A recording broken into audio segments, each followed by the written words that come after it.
Open up a tab, grab a seat, and pour a pint. It's time for the Beer Guys Radio Show. You want free beer? Go to the brewery. Dedicated to the art, science, and enjoyment of craft beer. Yo, what's wrong with the beer we got? Now, here are your hosts, Tim Dennis and Aaron Williams. And welcome to the Beer Guys Radio Show. Visit us online at beerguysradio.com. We are radio for the local craft beer movement, broadcasting from our flagship studios at AM 920 The Answer in Buckhead in lovely downtown Atlanta. I'm Aaron Williams. I'm Tim Dennis. Yes. And this week, Aaron, we are talking to Alabama's oldest currently operating craft brewery, Good People. Nice. From the ripe old age of 8 years old there, Jason Malone from Good People is going to join us here on the AL line in Very just exciting. a few minutes. We're going to talk to them. Excellent. Yeah. So hey, you had a busy week. My week was not nearly as interesting as yours. So you went to the Red Brick anniversary, did you? Started off with the Red Brick anniversary. Went over there. They had their 23rd anniversary. So they are our oldest operating craft brewery here in Georgia. So had their 23rd anniversary ale, which is an American Wild Ale, which is a really nice beer. Just a nice tartness, nice barrel notes, just really good stuff. They had some variants of their Vanilla Gorilla and quite a few other beers. They had some collaboration beers they'd done. There was something that I had joked with Steve Anderson, the head brewer there, about they brewed a collaboration Goza with Wrecking Bar, and they used some of Wrecking Bar's juice off of their sauerkraut for the culture on that. Right. And I was like, all right, Steve, this sauerkraut note, because you can get that from lactobacillus. It'll taste the sauerkraut. And he said, well, the plan is here it won't taste like sauerkraut when it's done. And it did not. It was very nice. It was a Goza with elderflower, if I remember correctly. And it was really good. So then after that, needed something to eat. So headed over to Five Seasons at the Prado for their Oktoberfest. And they do a thing each year. The different Five Seasons do it at different times. At Prado, they did either all you could eat for $25 or all you could drink for $25 or all you could do both for $45. Nice. We were already pretty full of beer, so we didn't go that route. But they had, I don't know how to pronounce it, but it's Schweinshanksa. Oh, Brian, that's the well, I'm sorry. What was that again? It's the Schweinhaxen? Something like that. So, but it's a pork shank. Yes. It's a big pork shank. Just so fantastic. They it's delicious. had the spätzle with it, and of course they had bratwurst and schnitzels and pretzels and mustard and beer. We met over spätzle, by the way. We did. At Five Seasons. You know what? That reminds me. October is about our 1 year of when we started planning to do the show. Yeah. So we're right on it. Time flies, actually. We sure did, yes. That's amazing. So mine wasn't nearly as exciting. It's been wedding season for me. I've literally gone to I feel like I've gone to 8 weddings this summer and fall already. So many joyous times, right? Yes, congratulations to the happy couple, Matt and Jacqueline. But I was in Jekyll Island this weekend, so I was able to enjoy many Jekyll Brewing beers, which I always found ironic. But you go into the bottle shop or the grocery store at Jekyll Island, and literally I saw 20 cases of Jekyll that was there. So they must do a really good business of people who don't know that it's actually an Alpharetta, but it's got a really good name. I have a coincidental story with that, Aaron. So my friend is an actor, and he's playing in a movie. He's playing, I forget the guy's name, but he's the president of Interscope Records. And he posted just before you said you were a Jekyll. So I'm going to make this story short. Okay, good. But his father is Marshall Field IV. Okay. That started Marshall Fields, the department store, yes. And they founded the Jekyll Island Club. He was one of the founding members of the Jekyll Island Club there, and that was the playground of the rich and famous before it became a resort. Yes, it was. We actually had one of the reception dinners there, and it was very fancy. I felt way underdressed, and I shouldn't have been there. One of those places. Just exactly. give you some Jekyll beer and let you be, right? That's exactly right. And I had a hop dang diggity at the pool, so they had a brand new Weston there. But yeah, so that was pretty cool. And then my dad had a Baxter Bootleg Fireworks Double IPA that he brought back from Maine, which is a really nice double IPA. A little bit on the bitter end, especially on the back end, but the beginning was almost a perfect double IPA, and then that bitterness really hits you. Still, it was good. So Baxter Brewing from Lewiston, Auburn, up in Maine. So that's what we had. Pretty busy week for us. Sounds like a good week. Absolutely. Wasn't as busy. You're over at the beach, though. I didn't get to do that. No, the beach is always nice, and I do enjoy that. But I also enjoy the Truck and Tap Beers of the Week. Crack open a cold one. It's the Truck and Tap Beer of the Week. Woo-hoo! Craft beer and food trucks in downtown Woodstock. Truckandtap.com. It's always good when you get beer mail, Tim. Absolutely. Yes. Aaron, why don't you tell us, since I know you received this great package, what are our beers of the week this week? Yeah, thanks to the folks at Terrapin. They actually sent us a couple of their brand new releases, which is and one is being opened right now. How about that? The Terrapin Crunkles Luau Pass O Guava, which is a passion fruit, orange, and grapefruit guava. That's what it is. I should know that. All kinds of stuff in that beer, right? Stuff. Yes, passion orange guava. That's what it is. Crunkles IPA, and that's going to be in their new IPA sampler pack. And they've also sent us their So Fresh and So Green beer, which you just opened, Tim, with an interesting hop choice, Styrian Golding hop. So looking forward to trying that. It's got a really nice color to it, I can see, as it's being passed around. So that's kind of a classic hop. A lot of guys go for a new or trendy or experimental. So it's pretty cool to see kind of a classic choice. It is in this beer. Kind of a classic English type of choice of hop there. So that's there. Again, thanks for Truck and Tap for providing that with us as it's being passed around. We'll have to enjoy it fuller. But before we do that, let's also get into some headlines. What's in the news? The beer guys have the scoop. Extra, extra, read all about it. Time for headlines. Sponsored by Your Pie Perimeter in the Perimeter Place Shopping Center across from Perimeter Mall. Well, Aaron, I've got one that I just want to cover real quick here in our headlines. So a little news out of Georgia and Alabama. Yes. So we'll say Sweetwater Brewing Company just finally, via the Alabama Supreme Court, validating the efforts, just won the right to switch a distributor.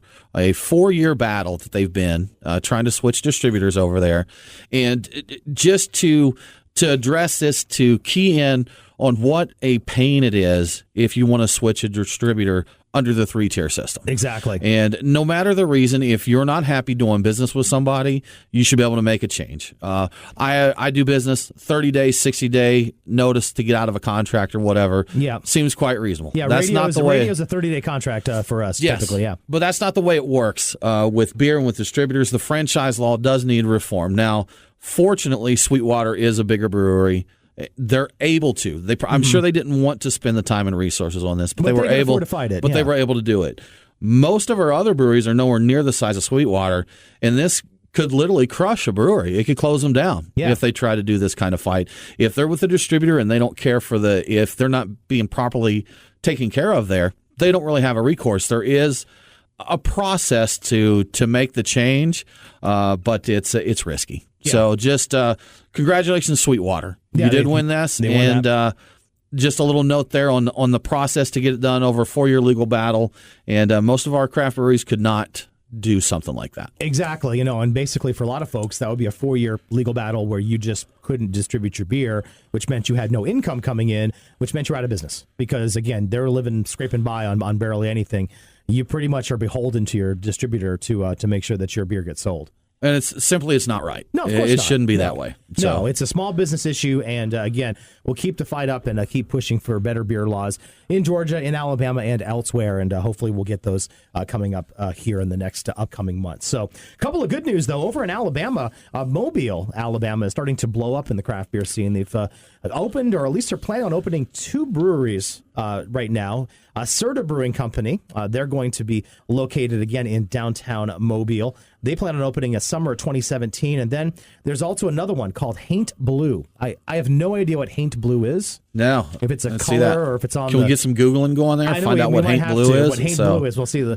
Brian, our master Googler, will help us out with that. But the master Googler. Exactly. That's on his business cards, actually. That would be a good business card, actually. I appreciate that. So they're opening up there, which is certainly good news for the folks down in coastal Alabama. You'd be able to enjoy that as well. So finally, just a couple of other things finally, just a couple of things that we can talk about. I got an article here that maybe we can get to it a little bit later on in the show. That there's an article on beerguysradio.com and on our Facebook page that I've linked to. Craft breweries abound in states with fewer regulations. What? That doesn't seem to make any sense. It doesn't make any sense. If you have fewer regulations and a more open market, they actually start to thrive. Open market? I thought tight regulations kept for a well-oiled machine and a better business climate. Apparently not. So it's a really interesting article. Hopefully we can get into it later in the show, but we got to take a break right now. And coming back, we will be talking to Jason Malone from Good People Brewing. You're listening to the Beer Guys Radio Show. BeerGuysRadio.com is our website, and we'll be back right after this. Hey, this is Roger. I'm from Red Hair Brewing. You're listening to the Beer Guys Radio Show. The Beer Guys are back right after this. Mark your calendars for Saturday, October 8th and Sunday, October 9th for some cool street art and cold craft beer. That's right, it's time for Chalktoberfest. Head to historic Marietta Square and join 30,000 people, 80 artists, and sample 125 different craft beers from local brewers. VIP access is also available. You won't want to miss this amazing arts festival paired with some delicious local craft beer. That's Chalktoberfest, October 8th and 9th on historic Marietta Square. Details and tickets at chalktoberfest.com, and we'll see you there. It's Aaron and Tim, the Beer Guys. If you're like us, no lunch or dinner is complete without a pint or two of craft beer. Which is why Truck and Tap in downtown Woodstock is always on our list. Tim, why do they call it Truck and Tap? Well, the tap part is easy. They have 12 of them. Bottles, too. Not sure what to drink? All of their beer servers are Cicerone certified. And if you got someone who isn't a beer fan, not to worry. Truck and Tap carries wine, mixed drinks, and even handcrafted sodas. As for the truck part, well, that's when it gets interesting. Truck and Tap features your favorite Atlanta area food trucks daily. That way, you're getting a different menu every day. Check it out. Truck and Tap in downtown Woodstock. Truckandtap.com. Let them know that the Beer Guys sent you. Morgan and Lisa with Your Pie Perimeter here. We'd like to invite you to our store for a beer. Is there anything better than pizza? Yep. Brick oven pizza that's made fresh and paired with a cold craft beer. That's what you get at Your Pie Perimeter, located in the Perimeter Place Shopping Center by Perimeter Mall. It's the perfect place to relax on the patio with a pint after work or bring the family in. Follow Your Pie Perimeter on Facebook for all our beer events and specials, including beer tastings that you won't find anywhere else. That's Your Pie Perimeter, located in Perimeter Place Shopping Center next to Chipotle. Tell them that the Beer Guy sent you. Hey, it's Aaron, and you're a fan of craft beer, right? And you want to know more about what's going on in the craft beer scene in Georgia? Thanks to the hard work from my co-host Tim, we are giving you the lowdown on the craft beer scene every week right in your inbox. Go to beerguysradio.com and sign up for This Week in Georgia Beer right at the top. We won't spam you, promise, or sell your name. Just good beer info every week. Plus, you can win great prizes from us. This Week in Georgia Beer, sign up today. beerguysradio.com. Follow the Beer Guys on Facebook, Twitter, and Instagram. I didn't enjoy it at all. Now, back to the Beer Guys Radio Show. Welcome back to Beer Guys Radio, beerguysradio.com. Join us on Facebook, Instagram, Twitter, Beer Guys Radio. All that stuff. Anywhere you want to find us, we'll be there. Exactly. So we are in the studio. We're in the studio. We're in the studio. Jason is over. Jason, you're actually on the soccer fields, correct? Yeah. Yeah, so we're talking to Jason Malone with Good People Brewing out of Birmingham, Alabama. Jason, we appreciate you multitasking to talk with us this week. Absolutely. I'm used to doing that, so it's all good. Definitely, you run a brewery, so that's how it happens. But, hey, just tell us a little bit about your backstory. How'd you get involved with craft beer and brewing? Really, it was hobby turned business, quite frankly. You know, me and my buddy Michael started brewing a long time ago, and started taking beers to parties and tailgates and different events, and did it year after year after year. And all of a sudden, maybe somebody said the right thing at the right time. You know, something that everybody hears. You know, if you're kind of into a hobby hardcore, they say, "Hey, have you ever thought about doing this full time?" And we had heard it, and for whatever reason, maybe once or twice it stuck, and we finally looked at each other and said, "You know what? Maybe we got something here. Let's do it." So, kind of started the long road of investigating what it would take to start a brewery, and here we are. Now, you sold your first keg in 2008, is that right? Yeah, that's correct. July 4th, 2008. So you're kind of one of the old school of Alabama brewing then, right? Yeah, you know, it's funny. We are the oldest. When we started, there was another brewery who's no longer with us. Quite a few have opened since, but yeah, I guess it's just a sign of this industry that you can only be 8 years old and be the oldest one in your state. That's up. You know, we thought it was tight over here in Georgia. We've got one brewery that's been here, Red Brick, since '93. But now, talking about being around since 2008 and being the old guard, you guys have seen a ton of changes in that 8 years, though, correct? Oh, dude, we've seen so much change. It's crazy. Our business plan is dramatically different as far as what we can and what we do now in 2016 versus 2008. Just get into a few of the details. When we first started, it was illegal to make anything over 6% ABV. So that seems like many moons ago. Now we can make anything up to 13.9. So basically anything's in play. Some other examples are tap rooms. We could not have any sort of tap room as far as selling direct is concerned, both for on-premise or off-premise. And as we're sitting here today, we can do both. So, we've got a tap room that we're really proud of, that people come in and see us and learn about what we do, get a taste of the vibe, get a taste of the beer, and can kind of hang out and drink pints, take a tour, and then if they're so inclined, take a crowler or six-pack to go. So, yeah, man, it seems like we're very liberated in a lot of ways in Alabama.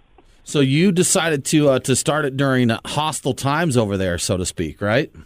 I guess it was hostile, but we didn't know any better, There wasn't really much of a landscape as far as brewing was concerned, indicated by the fact that there was only one other one in operation. Right.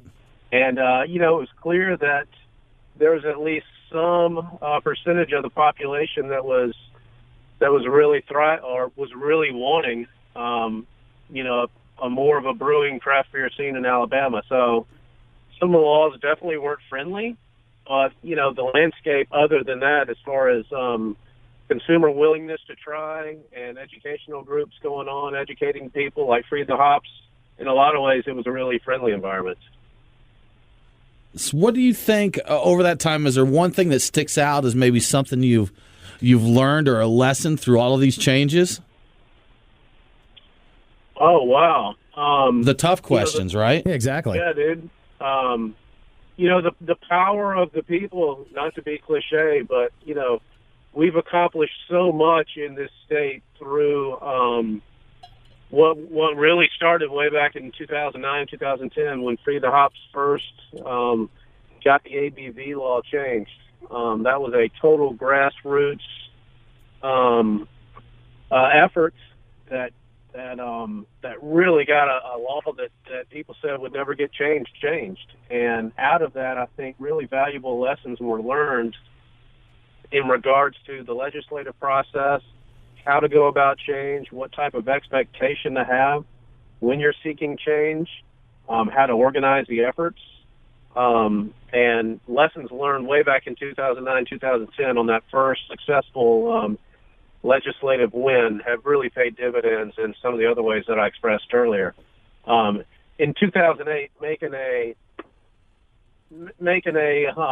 couldn't even have big bottles back then. It was a pint or less was the package size that you could go.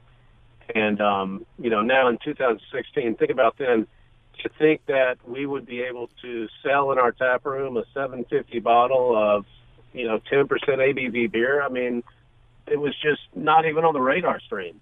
Yeah, and a lot of folks in Georgia are very jealous of you for being able to do that, too. Yeah, I've heard some of the stories, man. It sounds like there's certainly some tomfoolery going on. We've got room to grow. Let's put it like that. That's a good way to do it. But it is encouraging over there to see the changes you guys have had in a short time, and I've been over there a handful of times to enjoy the beer, check it out and that. A story, I know one of your most popular beers is a Snake Handler. And, even over here in Georgia, anytime you go through Alabama, or that's the recommendation, find you some Snake Handler. It took me, I think, 2 years of traveling back and forth to Mississippi before I happened to land when Snake Handler was available there. I'd go over to Hop City, Birmingham on my way through, and it just always timed it out when it was sold out. So, but I finally got my hands on some of it, so it's a great beer. Thanks, man. I appreciate it. We're proud of it. It definitely seems to kind of have a cult following. And we'll take some of the El Gordo, too, whenever you get a chance to bottle that and send it over here, too. We'll be set.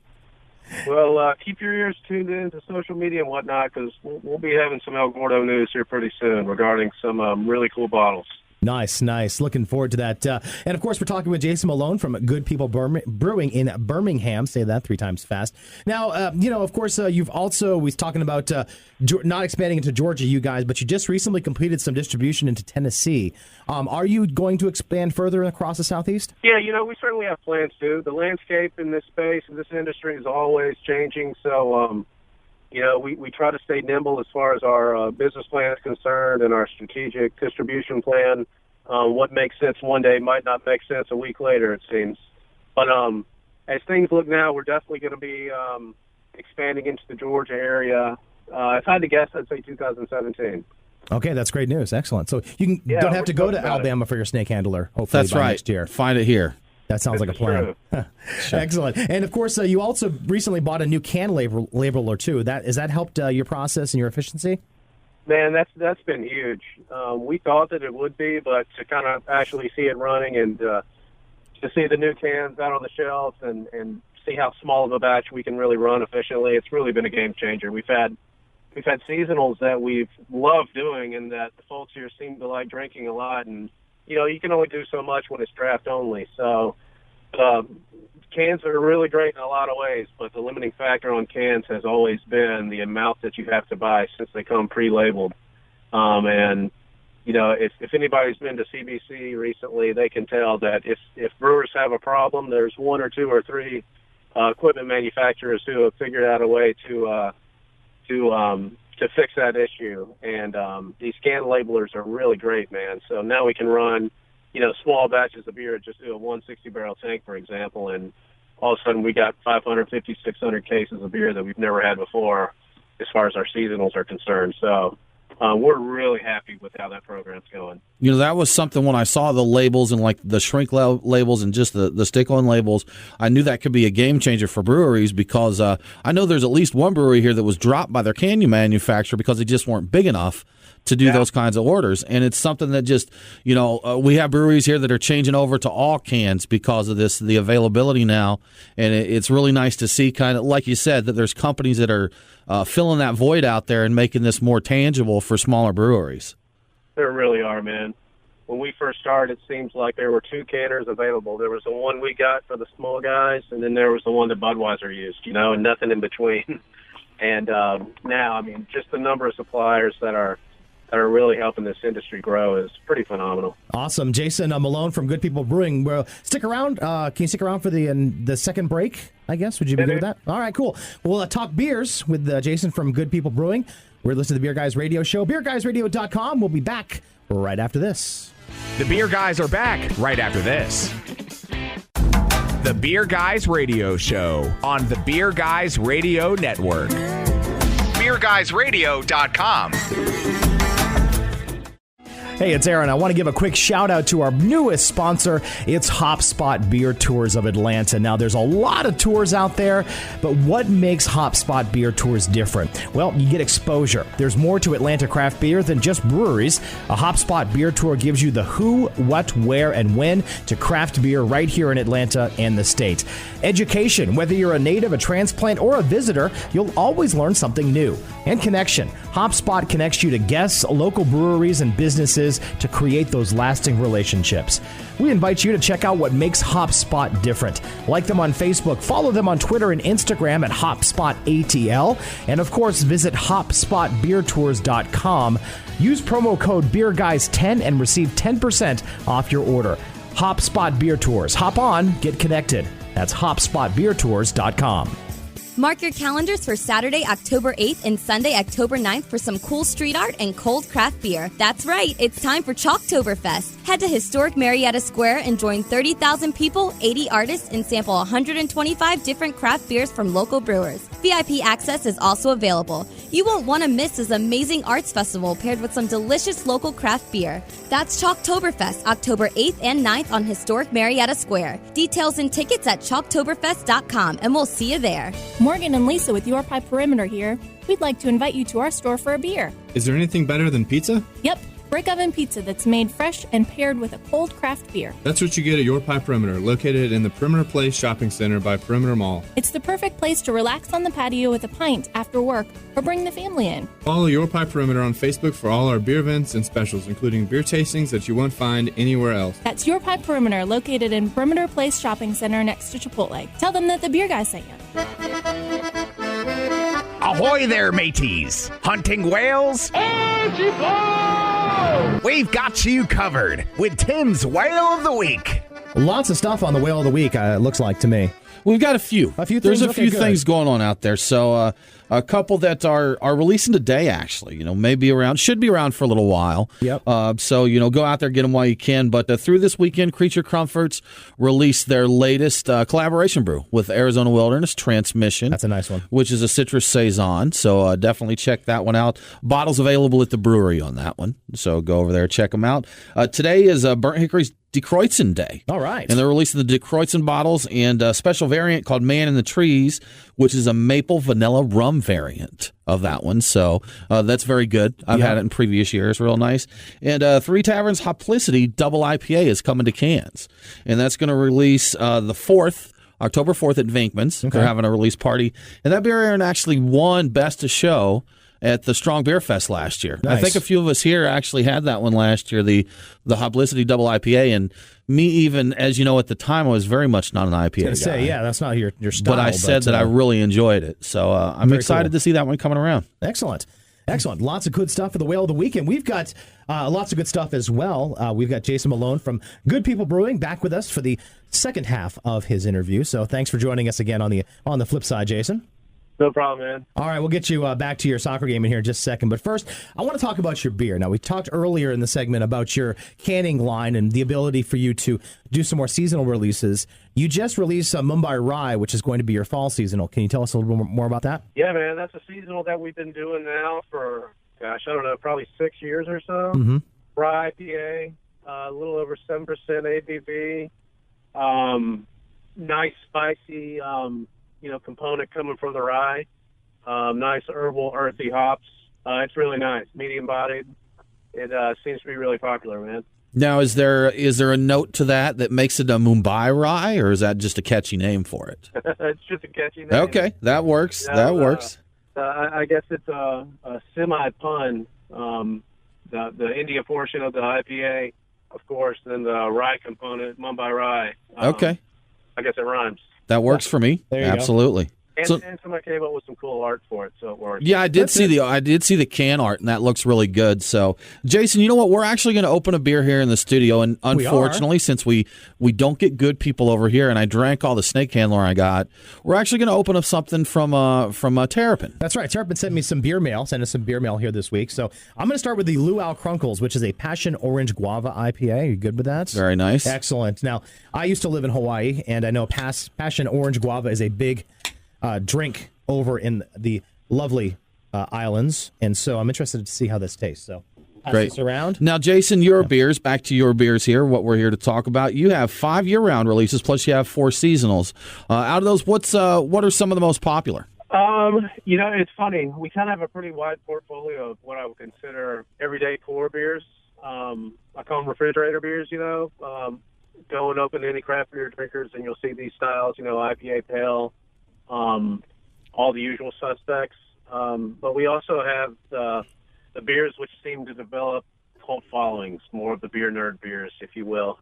Our most popular beer is IPA, no doubt. And it's one of the core beers that we do. It represents a pretty wide swath of our sales. But then you guys had already mentioned Snake Handler, El Gordo. Those are extremely popular, but from a volume standpoint, they can't match IPA just because of the sessionability of them and the availability of them. Now, one of the things that you have also, you've got a tap room at the Birmingham airport.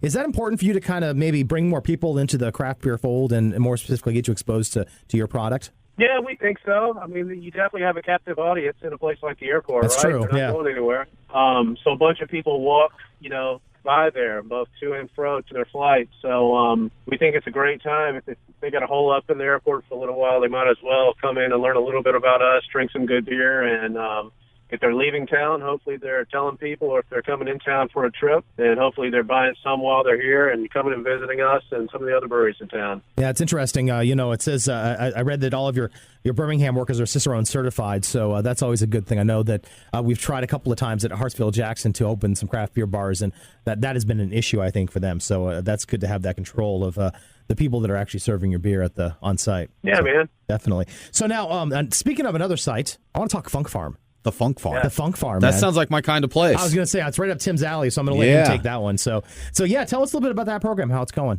It's going really well. It's something that we're really excited about, and this kind of goes back to one of your earlier questions about the landscape of Alabama and how much has changed. And, doing big bottles, doing barrel-aged stuff, it really makes most sense when you can have an experience where people can touch it, feel it, talk to the people that made it, and buy it direct at the tap room. So that's what we're able to do now. But basically, Funk Farm is our mixed fermentation program. So we're really labeling all of the Funk Farm beers that involve some form of mixed fermentation. whether it's in the kettle, like the kettle sour, or whether it's the barrel-aged stuff that we're obviously big fans of. So coincidentally, we just had our bottle release for our first barrel-aged Funk Farm beers last Saturday. We had 2 of them. We had a sour blonde ale that we did that we aged in old French oak barrels, French wine barrels, red wine barrels, and we aged those with blackberries and raspberries. And it had some bacteria in there, Lactobacillus pediococcus. It has Brettanomyces in there, and it came out really nice, man. We're really proud of it. And then we also had a Brett farmhouse that we also did in oak barrels, aged those for months and months, and it came out great too, man. So we're really proud of them, and people seem to dig them, and they're coming in and checking it out. And, you know, it's new to some folks, and some folks it's right up their alley, like you mentioned. So it's a good way to kind of expand people's horizons and palate. Now, as you mentioned, actually, a question I was going to ask, you said people coming in, checking them out. A lot of people are new to sours. You know, we're seeing that over here as well. So I know there's a couple breweries over there that do some sour, funky stuff. I know Blue Pants does some, and you guys, but there's I guess there's not really a lot in Alabama right now along the funk and sour side of things, is there? There's not. As far as I know, I think some people are dabbling in it. You know, I think a big part of it is the fact that the beer to go is relatively new down here. And when you start looking at ROI on the assets that you really need to have a legitimate barrel-aged program, you really need that direct sale to make it sing. So we might see more and more of them pop up. We kind of took a chance, and we started our program in October of 15, really kind of taking a chance on the big bottles being able to be sold direct. And luckily that paid off, so we had a little bit of a head start as far as getting the liquid in the barrels and getting them re-fermenting with the bugs and whatnot. So, yeah, maybe we'll see some more pop up. But it's cool, you know, like you said, it is different for a lot of people. So we just had our first bottle release, like I said, on Saturday. But even before that, people would come in and get really enamored with, you know, the barrels. It's such a cool sight to see. Yeah. And so a lot of it's been education, and it's kind of a tough topic, right? Because it seems like whenever you try to label these beers, there's always anomalies that, right. that occur. You know, mixed fermentation is what? Yeah. Kettle souring is what? Is this a sour beer? Is it not? You know, there's such a dynamic process, and you can do it so many different ways, and they are done so many different ways. So it's fun to kind of hear people ask questions, especially when it's their first experience with it. That's what I actually talked to Michael Tonsmeyer not too long ago. He's the author of American Sour Beers. He blogged as a mad fermentationist, and we were saying a lot of the same thing, that so many of these beer over here, sour beer is just kind of a blanket term, but there's just so much that falls into that, you know. So Absolutely. And that some of them that are called sour beers don't really even have any sour characteristic to them, you know. So it's absolutely. Yeah. So for example, that second bottle that I mentioned, that Brett farmhouse that right. we did, you know, there's no bacteria in it, so the level of tartness or sourness is really minimal, and to call it sour beer would not really be all that accurate. But you know, when you explain to someone that's new to it what I just said, that can be more confusing, you know? Right, Exactly. Absolutely. Why are you calling it Funk Farm? Why are you calling it barrel age? Why are you calling it mixed fermentation? So, you know, education on this stuff is pretty difficult, but most of the time people like learning about things that they're interested in. So it's always a good time to sit down with somebody and drink one of these beers and kind of explain all that and see where their questions go from there. Absolutely. Always fun to educate. Jason, thank you so much for joining us today. Jason Malone with Good People Brewing in Birmingham, Alabama. We are going to take a quick break. You're listening to Beer Guys Radio Show, and we will be right back. The Beer Guys are back right after this. It's Aaron and Tim, the Beer Guys. If you're like us, no lunch or dinner is complete without a pint or two of craft beer. Which is why Truck and Tap in downtown Woodstock is always on our list. Tim, why do they call it Truck and Tap? Well, the tap part is easy. They have 12 of them. Bottles, too. Not sure what to drink? All of their beer service are Cicerone certified. And if you got someone who isn't a beer fan, not to worry. Truck and Tap carries wine, mixed drinks, and even handcrafted sodas. As for the truck part, well, that's when it gets interesting. Truck and Tap features your favorite Atlanta area food trucks daily daily. That way, you're getting a different menu every day. Check it out, Truck and Tap in downtown Woodstock. truckandtap.com. Let them know that the Beer Guys sent you. Mark your calendars for Saturday, October 8th and Sunday, October 9th for some cool street art and cold craft beer. That's right, it's time for Chalktoberfest. Head to historic Marietta Square and join 30,000 people, 80 artists, and sample 125 different craft beers from local brewers. VIP access is also available. You won't want to miss this amazing arts festival paired with some delicious local craft beer. That's Chalktoberfest, October 8th and 9th on historic Marietta Square. Details and tickets at chalktoberfest.com, and we'll see you there. Hey, this is Aaron. I want to thank you so much for listening to the Beer Guys radio show. We've got some really awesome things that are coming soon that will help us engage with you some more. We're not going to lie to you, though. It takes time, effort, and money to produce this show every week. So if you'd like to be part of the Beer Guys family, we would love your help. Head to patreon.com/beerguys to become a sponsor. We're not going to beg. Okay, maybe just a little bit. But hey, we've got some great swag for those who become a sponsor, and you'll be among the first to know about the great things that are coming to the Beer Guys universe. Again, that's patreon.com, patreon.com/beerguys, or you can go to beerguysradio.com and click the sponsor link. We thank you for your support, and cheers.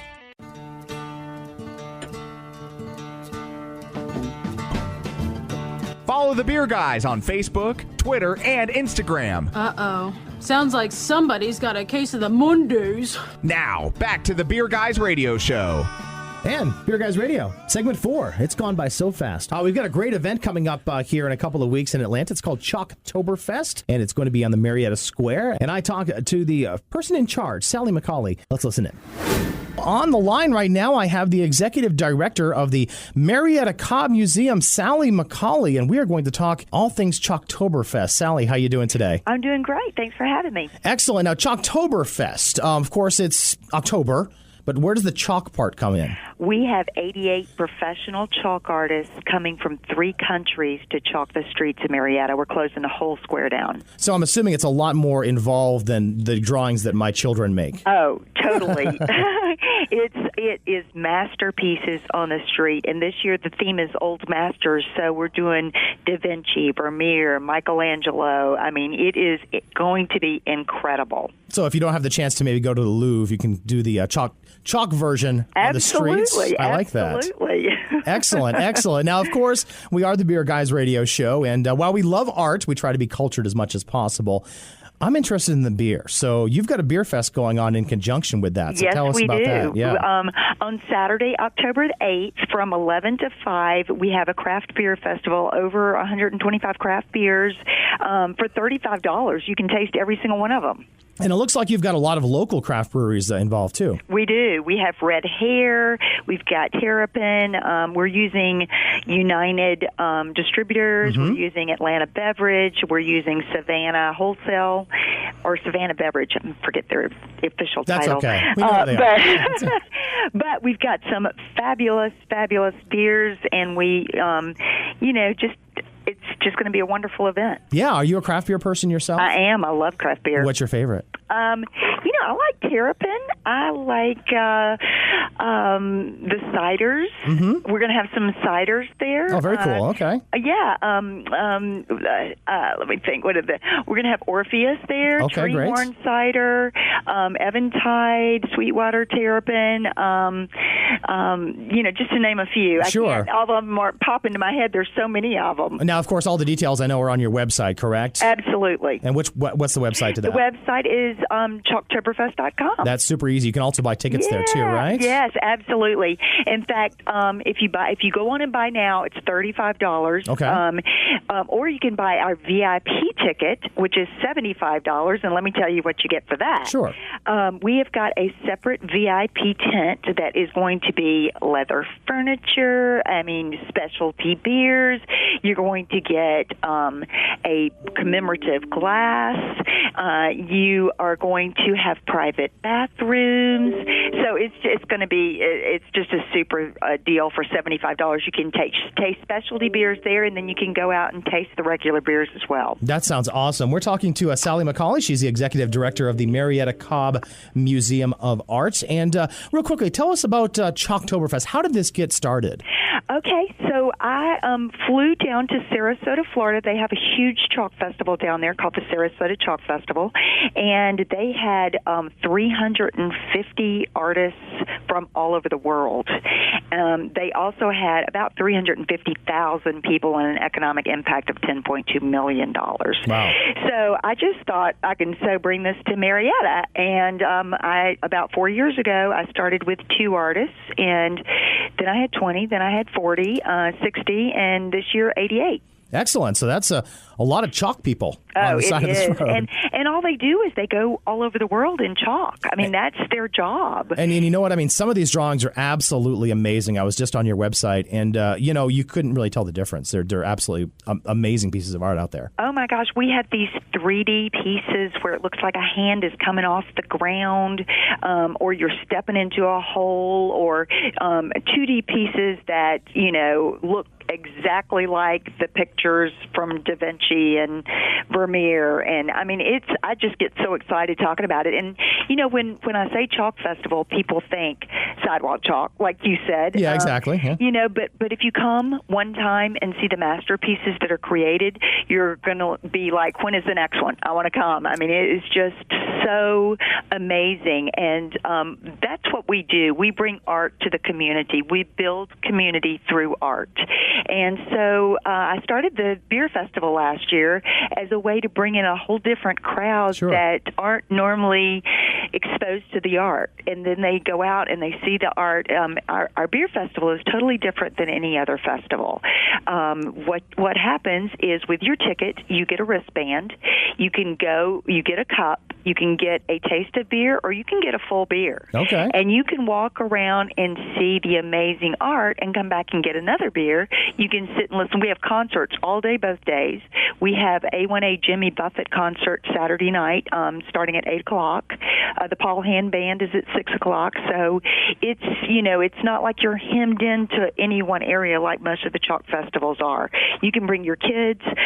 We have kids bounce items and all kinds of stuff for the kids on Saturday. But on Sunday, we have a kids competition, school competition. So if they like to chalk, then they can come out on Sunday and chalk as well. Excellent. Sally McCauley, Executive Director of the Marietta Cobb Museum of Art. Thank you so much for joining us today. Thank you so much for having me. I have enjoyed being here. I hope everybody comes out. Absolutely. And, of course, all the details at chalktoberfest.com. And that event runs the weekend of October 8th, and the beer festival is going to be October 8th from 11 until 5. Thanks again for joining us today. Thank you so much. Chalktoberfest sounds like a fun event up there, OTP, Aaron. Yeah, we definitely. thank Sally McCauley for speaking with us there. Yeah, sounds like a good time. Now, Aaron, here's another good time for us here. What's on the hot list? Time for the hot list. The beer guys have the scoop on what you need to know for next week. That's hot. You know what's coming up in Alabama. Tell me about it, Aaron. Yeah, baby. I want to hear about your favorite food truck. I don't like to do a lot of Saturday events, but this one again happened. Piggy Small's Barbecue is back. Hop City, Birmingham. That's going to be today. So, yeah. I hope when I finally do make it over there to enjoy Piggy Smalls that he lives up to the hype that I've built him up in my head. I really do. I don't think you can do any wrong with a name like right. that. Yeah. Yes. So hey, we've got some other things going on too. Green Bus, one of the newest breweries in Huntsville, they're having the grand opening party. That's all day today, so you can definitely check that out. Frankenhammer, Yellowhammer Brewing's Belgian Strong Ale, that debuts today as well. If you miss it, Jay Clyde is going to have an event on Wednesday that will also bring that in too. So you check that out in Birmingham. Speaking of Hop City, we've got the Hop and Roll 4th anniversary party. That's going to be tomorrow at Hop City, Birmingham on Sunday. And then the Shoals Oktoberfest. That's going to be starting on Thursday and continuing through the weekend at Singin' River. So it should be a good time for folks there. How about Georgia? Sounds good. Before we get into Georgia, I'm going to open us another beer here. Yeah. Aaron, I have us a Weyerbacher Sunday Mole Stout. Oh, you're the man. And that was, I believe that was on the whale list last week. And, yes. And I got lucky, get out and found some, so let me just open that up right here. Nice. Aaron, you remember that one time I got the bottle opener stuck on the bottle and didn't get the beer open? In front of Wayne Wombles, and it was embarrassing. He saved us. He did save us. That's okay. So, yeah. So I'm going to pass this around. So, anyhow, here on the Georgia hot list today, still some time to get out there for Red Hare's Oktoberfest party or Die Kreutzen Day at Burnt Hickory Brewery. Get out there, get their pumpkin beer, get the variants of it. They've got a lot on tap there, so that should be a fun event. On Tuesday, we have the Hoplicity Double IPA can release at Vinkman's. That's a new can offering from 3 taverns that we mentioned earlier. That is one Strong Beer Fest 2015 Best of Show. So check that out. Next Saturday, we do have Chalktoberfest in Marietta. Yep. That we just covered there. 5 Seasons West does their first bottle release, which is a barrel-aged quad. And Second Self celebrates their 2nd anniversary party. Very cool. Sorry, you caught me right in the middle of having a taste of this. Perfect timing, right? So, this is delicious. I'm very happy with this. Look at the color on that. That's beautiful. Just deep and rich. So good stuff. Good job, Weyerbacher. Hey, before we start drinking some more, we have a giveaway to give away, don't we? We do have a giveaway to give away, and our winner this week is Jeannie Northrup. Woo-hoo. Jeannie, thank you for subscribing, following us along. Please drop us an email to beerguys@beerguysradio.com to claim your package. And Aaron, if those listening right now want their name in the hat to win our swag pack, how would they do that? Well, Tim, it's easy. Where all you have to do is go ahead and head on to beerguysradio.com, and you too can sign up for This Week in Georgia Beer, which is Tim's rundown of all the awesome events that are happening across the state of Georgia. I can't do that voice very long. And you sign up. Again, we won't spam you. It's once a week. Get all the cool events, bottle releases, all that stuff. And plus, you're entered to win our giveaway, which is some awesome swag from some of our sponsors and some of our guests as well. So, yeah, really, really fun to have. So this is a good beer. I'm pretty happy with this one. It's good. Yeah. Yes. That said, some of the notes on it were is if you like the beers like Hunapoo, or Mexican Cake, those kind of beers, this is in that same vein. Definitely is. And again, Mole is starting to be a big release too this time of the year too. Second Self has got their Mole Porter coming out too. So so it'll be good. Anyway, that's about time to wrap things up for the Beer Guys Radio Show this week. Next week, it is Oktoberfest. John Roberts from Max Loggers will join us, along with Owen Ogletree. Owen's got a special treat for us. Yeah, I'm pretty excited about that, too. Yes. So, very cool. Thanks for listening. BeerGuysRadio.com. Have a great week. And remember, drink local. Cheers. Thanks for listening to the Beer Guys Radio Show. We're on demand via iTunes, Google Play, Stitcher, or wherever you get your podcasts. Always online at BeerGuysRadio.com. Aaron and Tim are back next week with more about the amazing world of craft beer. Cheers.